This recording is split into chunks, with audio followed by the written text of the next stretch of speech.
Welcome. Let's discuss exponentials of complex numbers.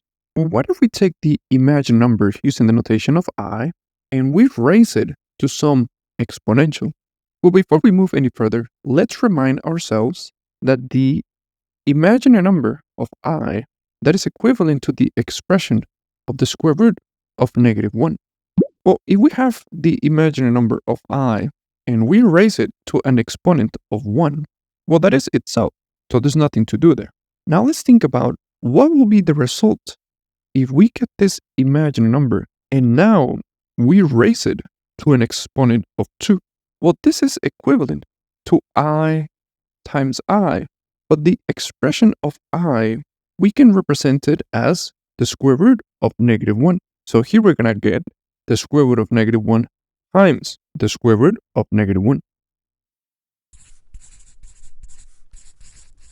But when we are multiplying the same expression 2 times, we can just get that expression and raise it to the second. And when we have a square root raised to the second, they can cancel each other out. And now we have our result. The expression of I to the second, it is equivalent to the value of -1. Now, when we think about the expression of I raised to the third, well, this is equivalent to I raised to the second times I. But we have already found out that I to the second, it's equivalent to -1. So now we have -1 times I, which is equivalent to just -I. So the expression of I to the third, it can just be written as just -I. Now, when we have one imaginary number and we raise it to the fourth, well, we can think about it as I to the second times I to the second. But I to the second, that's equivalent to -1. So we're going to have -1 times -1,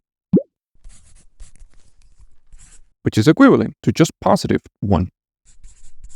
But when we think of the expression of I to the fourth, we can just think about it as the value of +1. Let me go back and instead of calling it I to the first, let me just call that I. Now let's look at the next exponent. What if we get the imagined number and now we raise it to the fifth? Well, we can think of this as I to the fourth times I. But I to the fourth, that's equivalent to +1. And I, well, that is just itself. So now we're going to get the expression of 1 times I, which is just I. Now let's just speed this up. What if we take I and now we raise it to the sixth? Well, this is equivalent to I to the fifth times I. But I to the fifth, that is just equal to I. So this expression is equivalent to I times I, which is equal to I to the second. But don't forget that we already know what I to the second is. I to the second, that is equivalent to just -1. What if we take I and we raise it to the 7?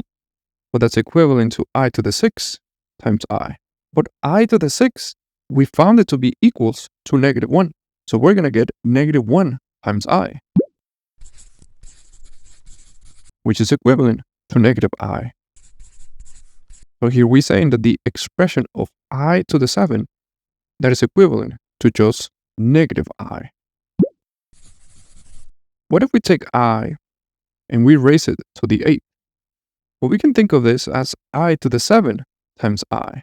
But I to the 7, we found it to be as -I. So we're going to get -I times I.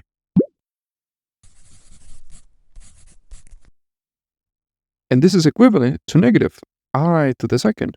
But I to the second, we know that that's equivalent to -1. So we're going to get negative times -1, which is just +1. So here we're saying that the expression of I to the 8, that's equivalent to the value +1. And now we can pause here because there's an observation to be made. When we keep increasing the exponentials of I, there is a pattern that keeps repeating. we have I, -1, negative I, +1. And notice that we have that one more time. I, -1, negative I, +1. And I can guarantee you that I to the 9, it is going to be equivalent to I, because we will repeat this pattern as we keep increasing the exponentials of I. And I to the 10 is going to be equals to -1. And I to the 11 is going to be equivalent to -I. And I to the 12, that is going to be equivalent to +1.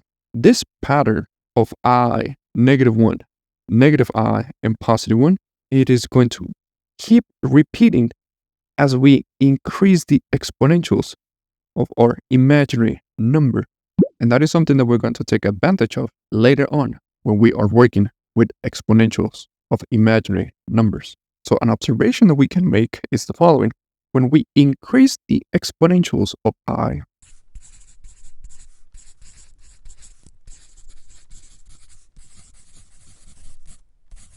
every 4 values, we perform a loop in our result.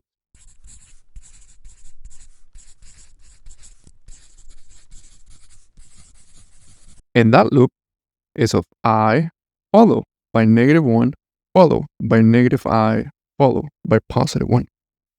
Hello. If you would like to continue learning about mathematics, you can check out the videos on the left.